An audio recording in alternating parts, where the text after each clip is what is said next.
好，延续上一段呢，刚刚林一大有说过了，是改装过程如果听到异音真的会非常的头疼。你今天带来了传动轴，哪些情况之下会从这个地方出现异音？哎，对，各位看一下啊，传动轴一长一短，因为引擎在车体的正中间嘛，变速箱要不在左，要不就在右，所以它会一长一短。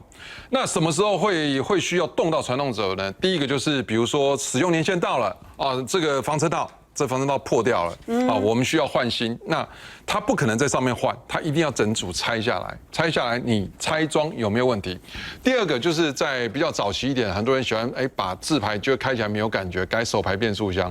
手排变速箱跟自排变速箱哦的这个位置是不一样，就会牵扯到这个传动轴长短的改变。那传动轴其实这里面呢锁进来的是差速器哦。现在看到这个是福斯欧洲车，它是用螺丝去锁。那我们的日本车呢是用插进去的，就要用抽的。那拆装的过程中会不会有损伤？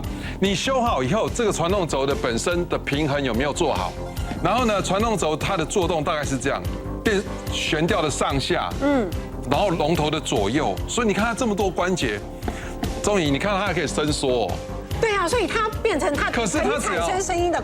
对，很多它只要差5米1公分，你一转弯的时候，你就听到啪啪啪啪啪声音就出来了。然后呢，一产生共鸣。